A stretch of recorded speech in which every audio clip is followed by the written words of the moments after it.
Audiobook presents The Memoirs of Sherlock Holmes, The Resident Patient. In glancing over the somewhat incoherent series of memoirs with which I have endeavoured to illustrate a few of the mental peculiarities of my friend Mr. Sherlock Holmes, I have been struck by the difficulty which I have experienced in picking out examples which shall in every way answer my purpose. For in those cases in which Holmes has performed some tour de force of analytical reasoning and has demonstrated the value of his peculiar methods of investigation, the facts themselves have often been so slight or so commonplace that I could not feel justified in laying them before the public. On the other hand, it has frequently happened that he has been concerned in some research where the facts have been of the most remarkable and dramatic character, but where the share which he has himself taken in determining their causes has been less pronounced than I, as his biographer, could wish. The small matter which I have chronicled under the heading of A Study in Scarlet, and that other later one, connected with the loss of the Gloria Scott, may serve as examples of this Scylla and Charybdis which are forever threatening the historian.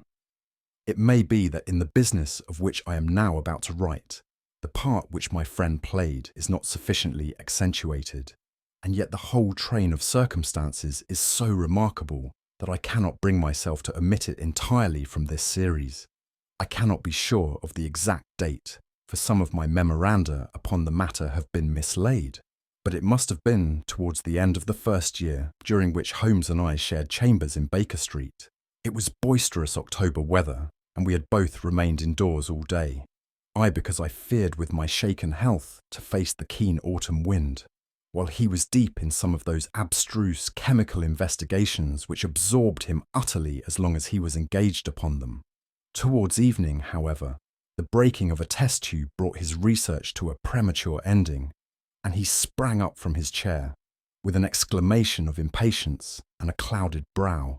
"A day's work ruined, Watson," said he, striding across to the window. "Ha! The stars are out and the wind has fallen. What do you say to a ramble through London?" I was weary of our little sitting room and gladly acquiesced. For 3 hours we strolled about together, watching the ever-changing kaleidoscope of life as it ebbs and flows through Fleet Street and the Strand. Holmes had shaken off his temporary ill humour, and his characteristic talk, with its keen observance of detail and subtle power of inference, held me amused and enthralled. It was 10 o'clock before we reached Baker Street again. A brougham was waiting at our door. A doctor's general practitioner, I perceive," said Holmes. "Not been long in practice, but has had a good deal to do. Come to consult us, I fancy. Lucky we came back."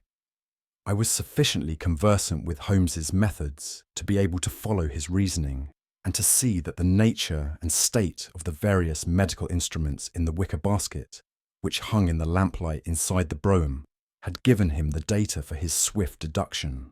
The light in our window above showed that this late visit was indeed intended for us. With some curiosity as to what could have sent a brother medico to us at such an hour, I followed Holmes into our sanctum. A pale, taper-faced man with sandy whiskers rose up from a chair by the fire as we entered. His age may not have been more than 3 or 34, but his haggard expression and unhealthy hue told of a life which has sapped his strength and robbed him of his youth. His manner was nervous and shy, like that of a sensitive gentleman, and the thin white hand which he laid on the mantelpiece as he rose was that of an artist rather than of a surgeon. His dress was quiet and sombre. A black frock coat, dark trousers, and a touch of colour about his necktie. "Good evening, Doctor," said Holmes cheerily. "I'm glad to see that you have only been waiting a very few minutes. You spoke to my coachman, then?" "No, it was the candle on the side table that told me. Pray resume your seat and let me know how I can serve you." "My name is Dr. Percy Trevelyan," said our visitor, "and I live at 403 Brook Street. Are you not the author of a monograph upon obscure nervous lesions?" I asked. His pale cheeks flushed with pleasure at hearing that his work was known to me. "I so seldom hear of the work that I thought it was quite dead," said he. My publishers gave me a most discouraging account of its sale. You are yourself, I presume, a medical man?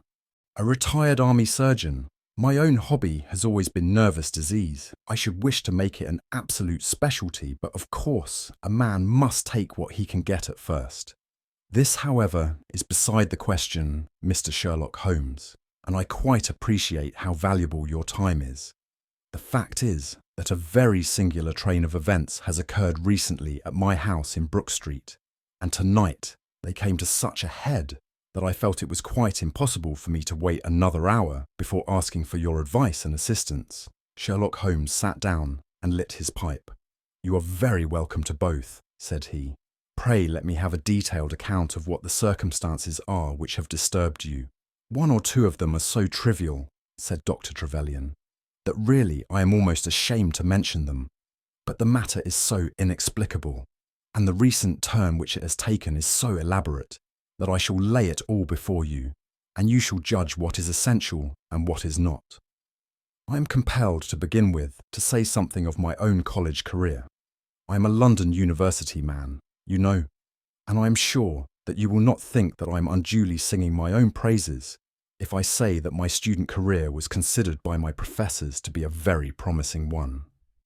After I had graduated, I continued to devote myself to research, occupying a minor position in King's College Hospital, and I was fortunate enough to excite considerable interest by my research into the pathology of catalepsy, and finally to win the Bruce Pinkerton Prize and Medal by the monograph on nervous lesions to which your friend has just alluded. I should not go too far if I were to say that there was a general impression at that time that a distinguished career lay before me. But the one great stumbling block lay in my want of capital. As you will readily understand, a specialist who aims high is compelled to start in one of a dozen streets in the Cavendish Square quarter, all of which entail enormous rents and furnishing expenses. Besides this preliminary outlay, he must be prepared to keep himself for some years and to hire a presentable carriage and horse. To do this was quite beyond my power, and I could only hope that by economy I might in 10 years' time save enough to enable me to put up my plate. Suddenly, however, an unexpected incident opened up quite a new prospect to me. This was a visit from a gentleman of the name of Blessington, who was a complete stranger to me. He came up to my room one morning and plunged into business in an instant. You are the same Percy Trevelyan who has had so distinguished a career and won a great prize lately? Said he. I bowed. Answer me frankly, he continued, for you will find it to your interest to do so. You have all the cleverness which makes a successful man. Have you the tact? I could not help smiling at the abruptness of the question. I trust that I have my share, I said. Any bad habits? Not drawn towards drink, eh? Really, sir, I cried. Quite right, that's all right. But I was bound to ask, with all these qualities, why are you not in practice? I shrugged my shoulders. Come, come, said he, in his bustling way. It's the old story. More in your brains than in your pocket, eh? What would you say if I were to start you in Brook Street? I stared at him in astonishment. Oh, it's for my sake, not for yours, he cried. I'll be perfectly frank with you, and if it suits you, it will suit me very well. I have a few thousands to invest, do you see, and I think I'll sink them in you. But why? I gasped. Well, it's just like any other speculation, and safer than most. What am I to do then? I'll tell you. I'll take the house, furnish it, pay the maids, and run the whole place. All you have to do is just to wear out your chair in the consulting room. I'll let you have pocket money and everything. Then you hand over to me 3/4 of what you earn, and you keep the other quarter for yourself. This was the strange proposal, Mr. Holmes, with which the man Blessington approached me. I won't weary you with the account of how we bargained and negotiated. It ended in my moving into the house next Lady Day, and starting in practice on very much the same conditions as he had suggested. He came himself to live with me in the character of a resident patient. His heart was weak, it appears, and he needed constant medical supervision. He turned the 2 best rooms of the first floor into a sitting room and bedroom for himself. He was a man of singular habits, shunning company and very seldom going out. His life was irregular, but in one respect, he was regularity itself.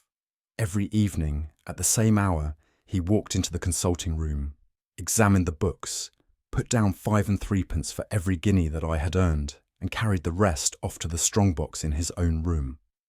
I may say with confidence that he never had occasion to regret his speculation. From the first, it was a success. A few good cases, and the reputation which I had won in the hospital brought me rapidly to the front, and during the last few years, I have made him a rich man. So much, Mr. Holmes, for my past history and my relations with Mr. Blessington. It only remains for me now to tell you what has occurred to bring me here tonight.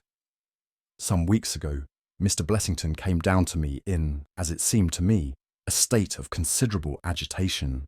He spoke of some burglary which, he said, had been committed in the West End, and he appeared, I remember, to be quite unnecessarily excited about it, declaring that a day should not pass before we should add stronger bolts to our windows and doors.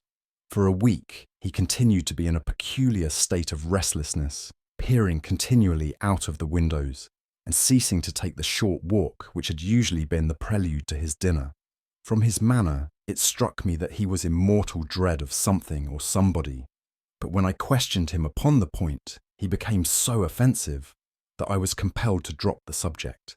Gradually, as time passed, his fears appeared to die away, and he had renewed his former habits, when a fresh event reduced him to the pitiable state of prostration in which he now lies.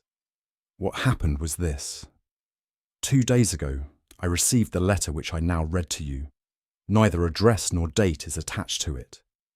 A Russian nobleman, who is now resident in England, it runs, would be glad to avail himself of the professional assistance of Dr. Percy Trevelyan. He has been for some years a victim to cataleptic attacks, on which, as is well known, Dr. Trevelyan is an authority. He proposes to call at about 6:15 tomorrow evening, if Dr. Trevelyan will make it convenient to be at home. This letter interested me deeply, because the chief difficulty in the study of catalepsy is the rareness of the disease. You may believe, then, that I was in my consulting room when, at the appointed hour, the page showed in the patient. He was an elderly man, thin, demure, and commonplace, by no means the conception one forms of a Russian nobleman. I was much more struck by the appearance of his companion. This was a tall young man, surprisingly handsome, with a dark, fierce face, and the limbs and chest of a Hercules. He had his hand under the other's arm as they entered, and helped him to a chair with a tenderness which one would hardly have expected from his appearance. "You will excuse my coming in, doctor," said he to me, speaking English with a slight lisp. "This is my father, and his health is a matter of the most overwhelming importance to me." I was touched by this filial anxiety. "You would, perhaps, care to remain during the consultation?" said I. "Not for the world," he cried with a gesture of horror. "It is more painful to me than I can express. If I were to see my father in one of these dreadful seizures, I am convinced that I should never survive it. My own nervous system is an exceptionally sensitive one. With your permission, I will remain in the waiting room while you go into my father's case." To this, of course, I assented, and the young man withdrew. The patient and I then plunged into a discussion of his case, of which I took exhaustive notes. He was not remarkable for intelligence, and his answers were frequently obscure, which I attributed to his limited acquaintance with our language. Suddenly, however, as I sat writing, he ceased to give any answer at all to my inquiries, and on my turning towards him, I was shocked to see that he was sitting bolt upright in his chair, staring at me with a perfectly blank and rigid face. He was again in the grip of his mysterious malady. My first feeling, as I have just said, was one of pity and horror. My second, I fear, was rather one of professional satisfaction. I made notes of my patient's pulse and temperature, tested the rigidity of his muscles, and examined his reflexes. There was nothing markedly abnormal in any of these conditions, which harmonized with my former experiences. I had obtained good results in such cases by the inhalation of nitrite of amyl, and the present seemed an admirable opportunity of testing its virtues.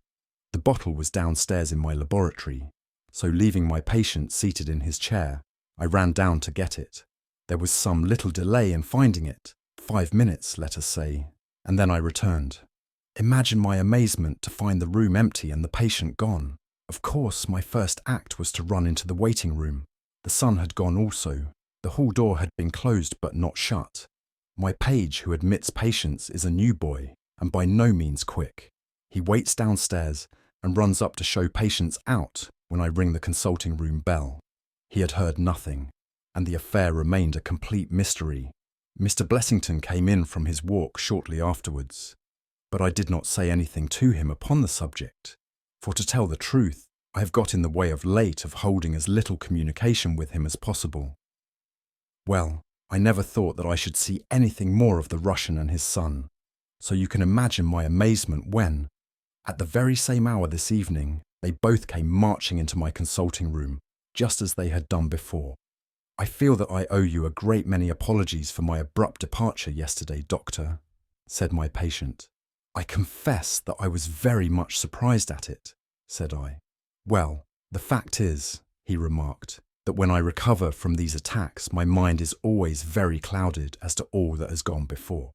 I woke up in a strange room, as it seemed to me, and made my way out into the street in a sort of dazed way when you were absent. And I, said the son, seeing my father pass the door of the waiting room, naturally thought that the consultation had come to an end. It was not until we had reached home that I began to realize the true state of affairs. Well, said I, laughing, there is no harm done except that you puzzled me terribly.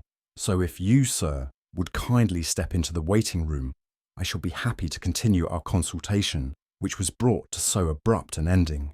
For half an hour or so, I discussed that old gentleman's symptoms with him, and then, having prescribed for him, I saw him go off upon the arm of his son. I have told you that Mr. Blessington generally chose this hour of the day for his exercise. He came in shortly afterwards and passed upstairs. An instant later, I heard him running down, and he burst into my consulting room like a man who is mad with panic. "Who has been in my room?" he cried. "No one," said I. "It's a lie," he yelled. "Come up and look." I passed over the grossness of his language, as he seemed half out of his mind with fear. When I went upstairs with him, he pointed to several footprints upon the light carpet. "Do you mean to say those are mine?" he cried. They were certainly very much larger than any which he could have made, and were evidently quite fresh. It rained hard this afternoon, as you know, and my patients were the only people who called. It must have been the case, then, that the man in the waiting room had, for some unknown reason, while I was busy with the other, ascended to the room of my resident patient. Nothing had been touched or taken, but there were the footprints to prove that the intrusion was an undoubted fact. Mr. Blessington seemed more excited over the matter than I should have thought possible, though of course it was enough to disturb anybody's peace of mind. He actually sat crying in an armchair, and I could hardly get him to speak coherently. It was his suggestion that I should come round to you, and of course I at once saw the propriety of it, for certainly the incident is a very singular one, though he appears to completely overrate its importance.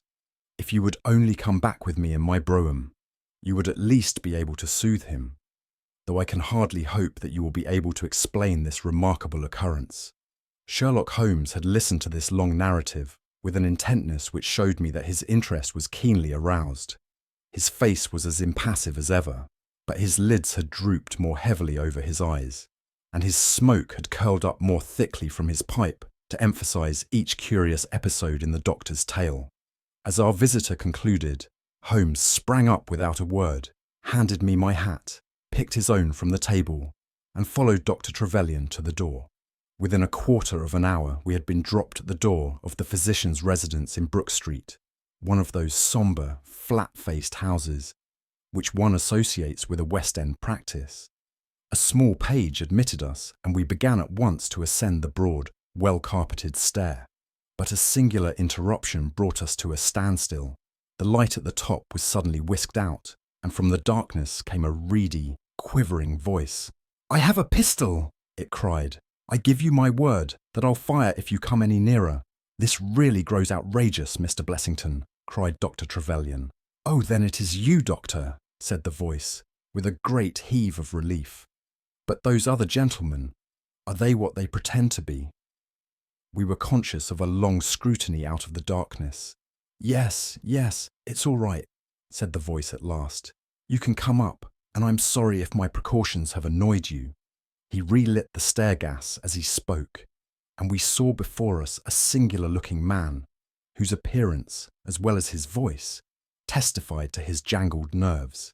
He was very fat, but had apparently at some time been much fatter, so that the skin hung about his face in loose pouches, like the cheeks of a bloodhound. He was of a sickly colour, and his thin, sandy hair seemed to bristle up with the intensity of his emotion. In his hand he held a pistol, but he thrust it into his pocket as we advanced. "Good evening, Mr. Holmes," said he. "I am sure I am very much obliged to you for coming round. No one ever needed your advice more than I do. I suppose that Dr. Trevelyan has told you of this most unwarrantable intrusion into my rooms." "Quite so," said Holmes. "Who are these two men, Mr. Blessington, and why do they wish to molest you?" Well, said the resident patient in a nervous fashion. "Of course it is hard to say that. You can hardly expect me to answer that, Mr. Holmes. Do you mean that you don't know? Come in here, if you please. Just have the kindness to step in here." He led the way into his bedroom, which was large and comfortably furnished. "You see that," said he, pointing to a big black box at the end of his bed. "I have never been a very rich man, Mr. Holmes, never made but one investment in my life, as Dr. Trevelyan would tell you. But I don't believe in bankers. I would never trust a banker, Mr. Holmes. Between ourselves, what little I have is in that box, so you can understand what it means to me when unknown people force themselves into my rooms." Holmes looked at Blessington in his questioning way and shook his head.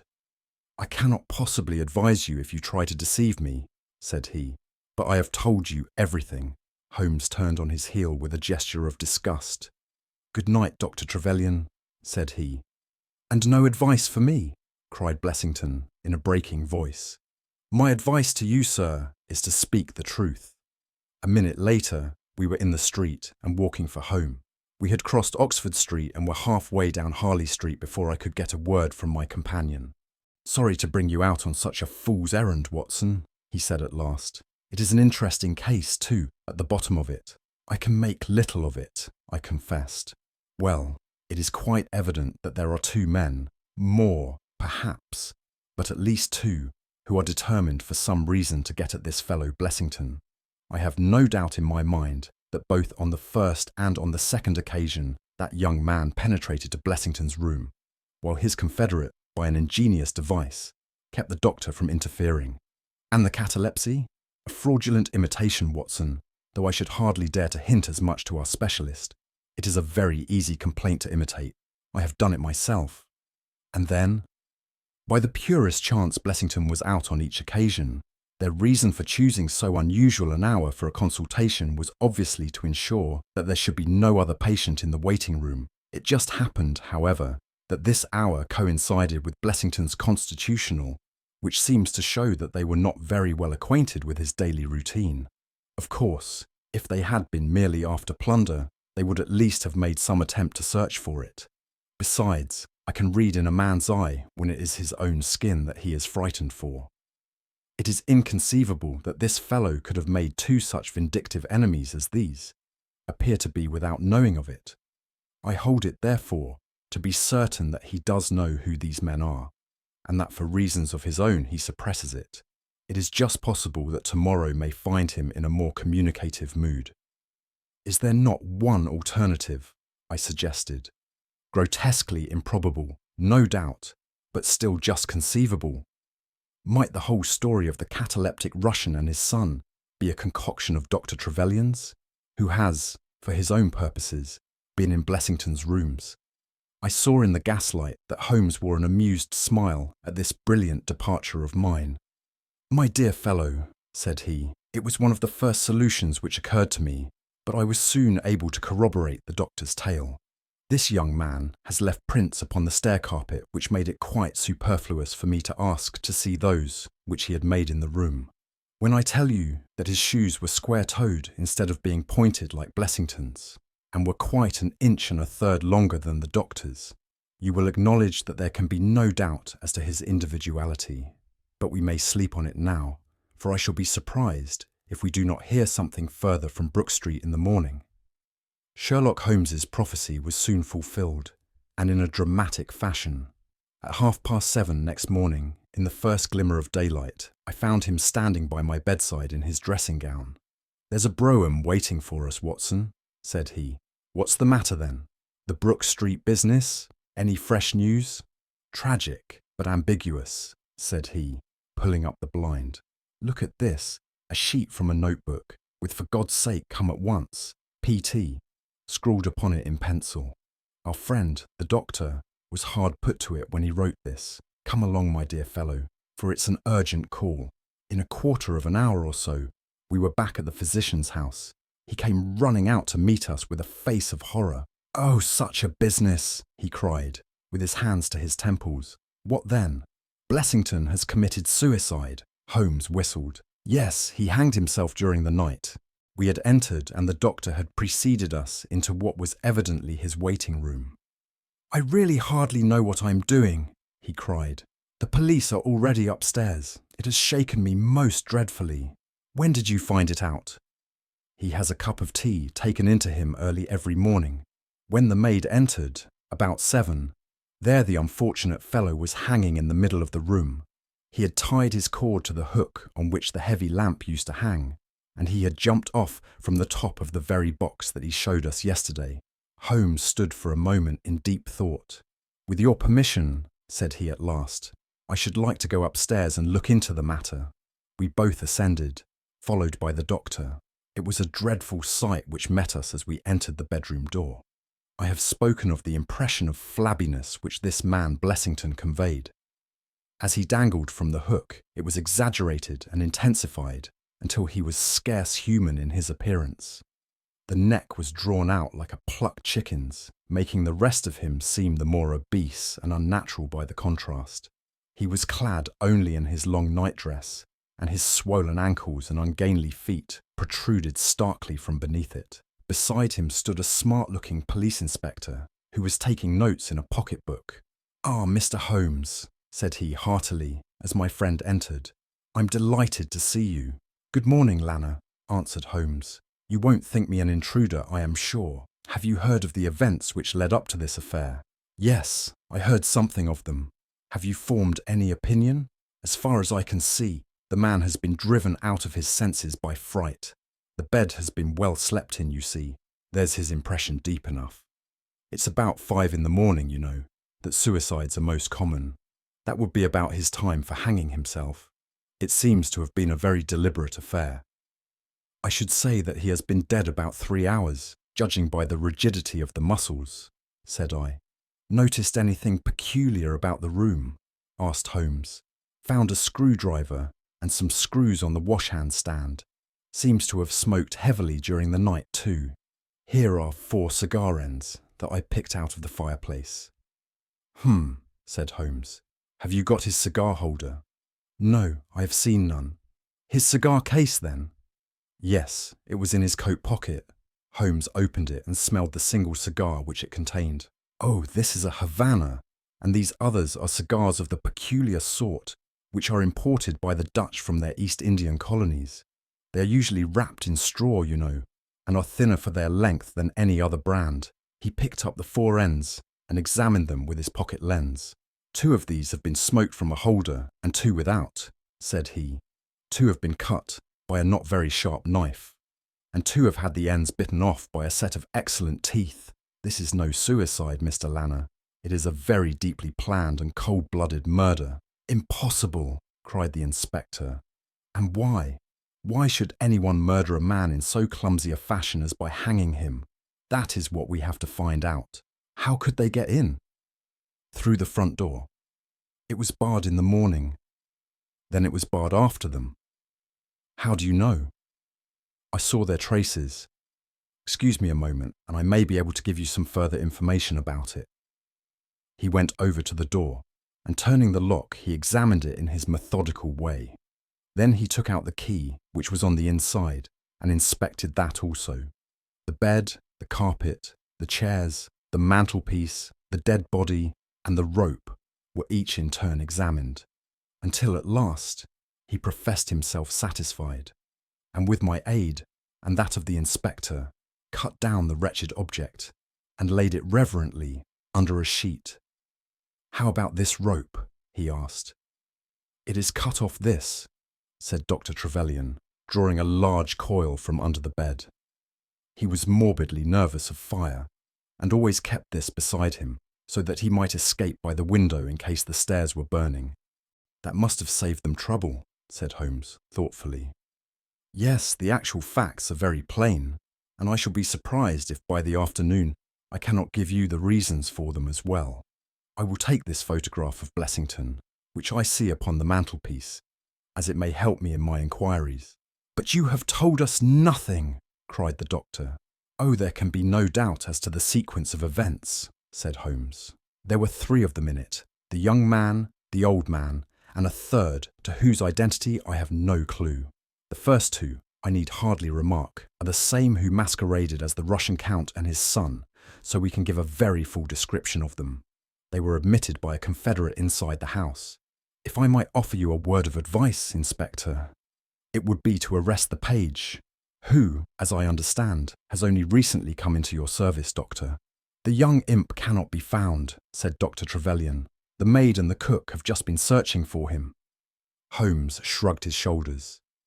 "He has played a not unimportant part in this drama," said he.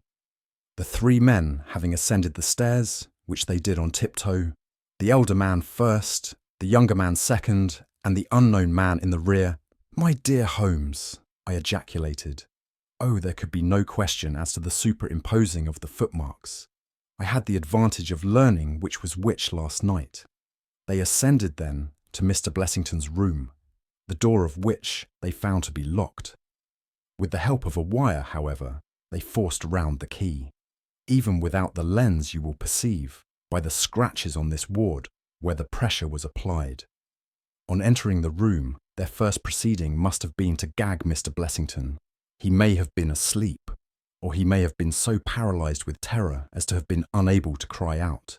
These walls are thick, and it is conceivable that his shriek, if he had time to utter one, was unheard. Having secured him, it is evident to me that a consultation of some sort was held.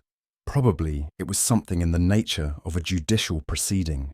It must have lasted for some time, for it was then that these cigars were smoked. The older man sat in that wicker chair. It was he who used the cigar holder. The younger man sat over yonder. He knocked his ash off against the chest of drawers. The third fellow paced up and down. Blessington, I think, sat upright in the bed, but of that I cannot be absolutely certain. Well, it ended by their taking Blessington and hanging him. The matter was so prearranged that it is my belief that they brought with them some sort of block or pulley which might serve as a gallows. That screwdriver and those screws were, as I conceive, for fixing it up. Seeing the hook, however, they naturally saved themselves the trouble. Having finished their work, they made off, and the door was barred behind them by their confederate. We had all listened with the deepest interest to this sketch of the night's doings, which Holmes had deduced from signs so subtle and minute that even when he had pointed them out to us, we could scarcely follow him in his reasoning. The inspector hurried away on the instant to make inquiries about the page, while Holmes and I returned to Baker Street for breakfast. "I'll be back by 3, said he, when we had finished our meal. "Both the inspector and the doctor will meet me here at that hour, and I hope by that time to have cleared up any little obscurity which the case may still present." Our visitors arrived at the appointed time, but it was 3:45 before my friend put in an appearance. From his expression as he entered, however, I could see that all had gone well with him. "Any news, Inspector?" "We have got the boys, sir." "Excellent, and I have got the men." "You have got them," we cried, all 3. "Well, at least I've got their identity. This so-called Blessington is, as I expected, well known at headquarters, and so are his assailants. Their names are Biddle, Hayward, and Moffat. The Worthington Bank gang. cried the inspector. Precisely, said Holmes. Then Blessington must have been Sutton. Exactly, said Holmes. Why, that makes it as clear as crystal, said the inspector. But Trevelyan and I looked at each other in bewilderment. You must surely remember the Great Worthington Bank business, said Holmes. 5 men were in it, these 4 and a fifth called Cartwright. Tobin, the caretaker, was murdered, and the thieves got away with £7,000. This was in 1875. They were all 5 arrested, but the evidence against them was by no means conclusive. This Blessington or Sutton, who was the worst of the gang, turned informer. On his evidence, Cartwright was hanged, and the other 3 got 15 years apiece. When they got out the other day, which was some years before their full term, they set themselves, as you perceive, to hunt down the traitor and to avenge the death of their comrade upon him. Twice they tried to get at him and failed. A third time, you see, it came off. Is there anything further which I can explain, Dr. Trevelyan? I think you have made it all remarkably clear, said the doctor. No doubt the day on which he was perturbed was the day when he had seen of their release in the newspapers. Quite so. His talk about a burglary was the merest blind. But why could he not tell you this? Well, my dear sir, knowing the vindictive character of his old associates, he was trying to hide his own identity from everybody as long as he could. His secret was a shameful one, and he could not bring himself to divulge it.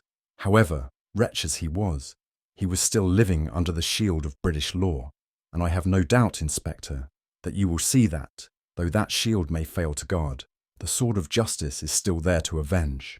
Such were the singular circumstances in connection with the resident patient and the Brook Street doctor.